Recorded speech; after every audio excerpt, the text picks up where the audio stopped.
There's a quote by Friedrich Nietzsche which goes by, "The snake which can't cast its skin has to die." Likewise, minds that are prevented from changing their opinions cease to be minds. And the context to which I perceive this quote is better buttressed through the parable The Wisdom of Children by Leo Tolstoy. This is the setting of the story. It was an early Easter. Sledging was only just over. Snow still lay in the yards, and water ran in streams down the small village streets.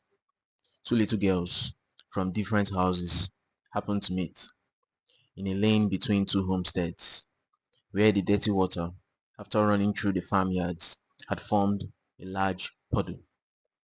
One girl was very small, the other a little bigger. Their mothers had dressed them both in new frocks. The little one wore a blue frock, the other yellow print, and both had red kerchiefs on their heads. They had just come from church when they met, and first they showed each other their finery, and then they began to play. Soon enough, their play advanced towards both girls, splashing about in the water. And then the smaller one of the girls was going to step into the puddle with her shoes and all her attire. But just before she was about to do so, the other one of the girls checked the younger one, beckoning on her not to go into the puddle straight in a manner that she was about to, because her mother would scold her.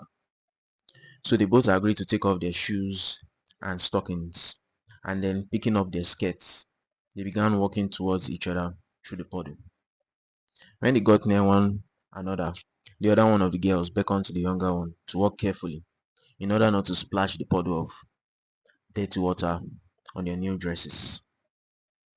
And before the other of the girls could complete her statement, the younger one plumped down her foot into the puddle so that the water splashed right onto the other girl's dress.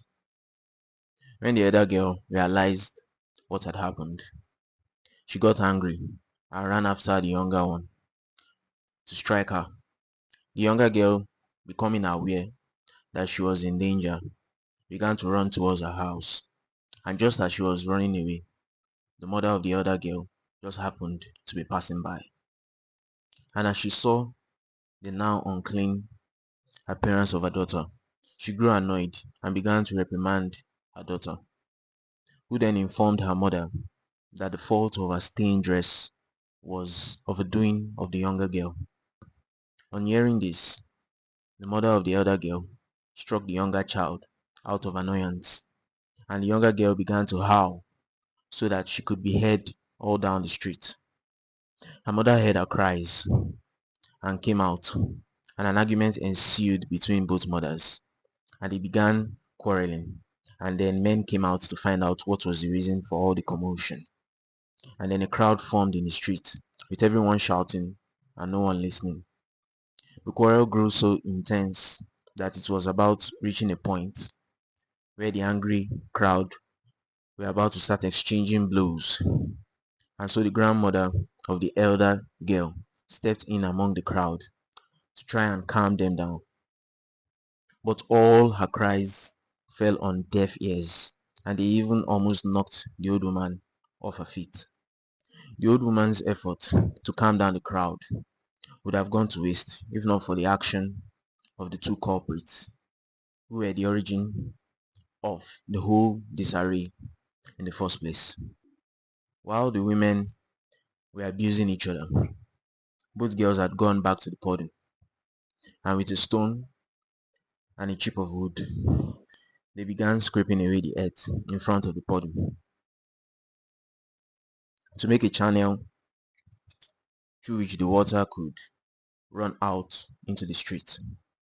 And just as the men began to exchange blows, the water from the little girl's channel ran streaming into the street towards the very place where the old woman was trying to pacify the men.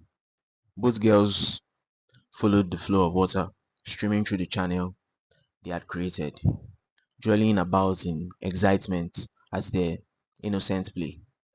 And this play led the girls back into the group of men, and the old woman, witnessing this play between the girls, said to the men, "Are you not ashamed of yourselves to go fighting on account of these lasses when they themselves have forgotten all about it and are playing happily together? Dear little souls, they are wiser than you." The men looked at the little girls and were ashamed, and laughing at themselves went back each to his own home. And the parable ends with a quote from Jesus in the Bible, which says, "Except you turn and become as little children, you shall in no wise enter into the kingdom of heaven." Now, I don't mean to get all religious, but the whole point of the parable, to me, is to always give space for change in your mind by being present and not getting carried away by the shenanigans of our experiences. Which leads me into this poem titled "How Did You Die?" by Edmund Vance Cook.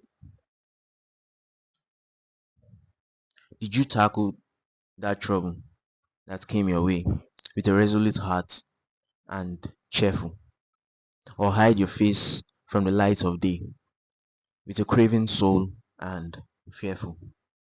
Oh, it troubles a ton, or it troubles an ounce, or a trouble is what you make it, and it isn't the fact that you are hot that counts, but only how did you take it. You are beaten to earth. Well, what's that? Come up with a smiling face. It's nothing against you to fall down flat. But to lie there, that's disgrace. The harder you are thrown, why the higher you bounce. Be proud of your blackened eye. It isn't the fact that you are licked that counts. It's how did you fight and why. And though you be done to the death, what then? If you battled the best you could, if you played your part in the world of men, why? The critic will call it good. Death comes with a crawl or comes with a pounce, and whether he is slow or spry, it isn't the fact that you are dead that counts, but only how did you die.